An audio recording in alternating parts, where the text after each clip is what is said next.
alaabaadkan iyo productigu sida uu shaqeynayo iyo qaybtan skin care and cosmeticna sida uu shaqeeyaa waxaan ku bilaabaynaa aloe vera jelly.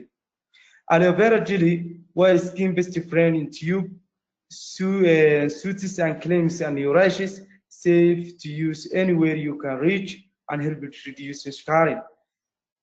Aloe vera jelly-gu waa maxay? Aloe vera jelly-gu waa saaxiibka ugu wanaagsan ee maqaarka la mariyo. Greemyada waxaa jira greemyada waxa la isku dardaraa badanka malab iyo waxaad arkaysaa malabka berboliska iyo dacartiga la isku darayo waxyaabaadkaas la isku dardaro. Haddaba aloe vera jelly-gu waa maxay? Horta waa like a jelly, waa wax isjiidanaya, waa no staining oo color ma laha, oo sida biyaha kale oo isjiidanaya weeyaan. Meel wal oo jirka leh waa la mariyaa, meel wal oo nabar lana waa la mariyaa. Hadday boog tahay, hadday fin tahay, bodiga oo dhan ka soo baxay, wejiga ka soo baxay, qoorta ka soo baxay, meel walba waa la marinaya oo isagu waa u safe.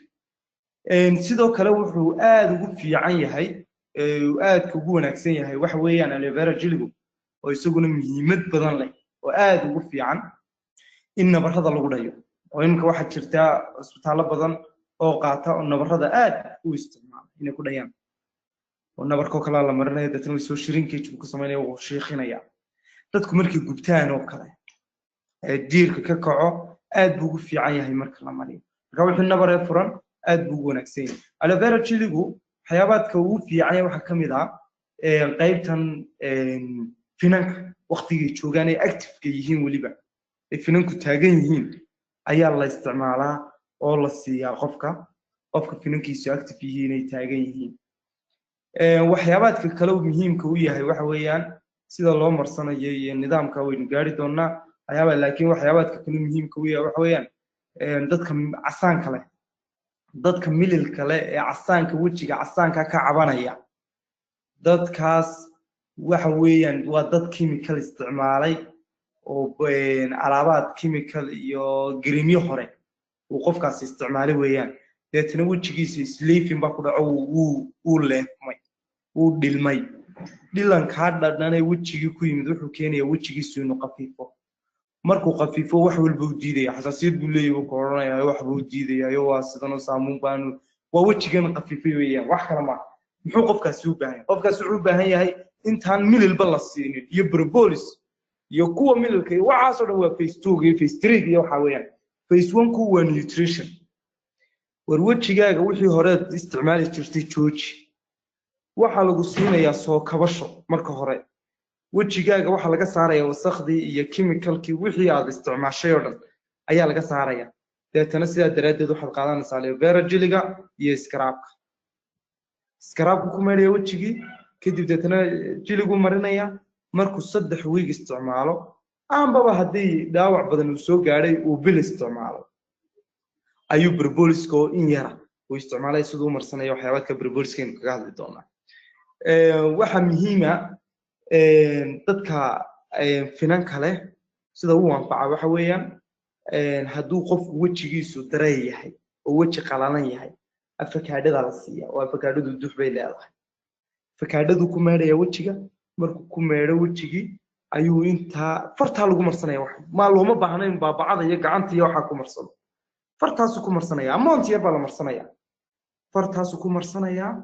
markuu fartaa ku marsado ayuu wejigii oo dhan wada marinaya isagoo ku massage karaynaya wejigii oo dhan. markuu inta ku wada massage karayo oo inta wejigii uu ku duugo ayuu deetana wuxuu sameeynaya qofkii wuxuu ku deynayaa maalmaha ugu horeeya ilaa inuu ku bilaabaye wuxuu ku deynayaa 10 daqiiqo haddana 20 daqiiqo haddana 30 daqiiqo kor buu wadaya ilaa marka dambe saacad geeyo. waxa iyaduna muhiim ah hadduu wejigiisu leeyahay saliid oo weji saliid yahay waxa isagana muhiim ah inuu scrub-ka la siinaya. scrub-ku wejiga ku dhex meeray oo ku massage karaynaya isagoo farta ku marsanaya ilaa 3 daqiiqo wejiga ku xuqaya kadibna uu iska meeray. isagana saas uu qaadanaya scrub-ka. marka scrub-ka iyo chiliga haddii wejigiisu saliid leeyahay, haddii wejigiisu qaraal yahayna chiliga iyo saamuunta intaas isla qaadanaya. way markaas saas loo isticmaalaa. waxa iyaduna muhiim ah oo kale xilliga la marsanayo. xilliga la marsanayo wax weyn waa xilliyada qabowga. والصلاة هوري أرورتي يو هبينكي وحن بالك لا ilaalinayaa dacarta iyo cadceeda labada intuu duhurkii oo kale iska marsado inuu iskaga shaqeysto waa mamnuuc marka waxa weeyaan waxa xilliyada oo qofku qaadanaya waxaan soo galay oo qofku isticmaalaya oo uu sameynaya marka uu qofku sida u qaato ee uu isticmaalo muddo saawadaya intaas waa inta jiliga waxaad leedahay ku seexan waa inaanu green kaliya oo habeen alaabteena laguma seexanayo cidda loo shinay ilaahay ka dhigay kuma seexanayo qof marka qaybtaas waa jiliga weeyaan qaybta ku xigta waxa weeyaan waa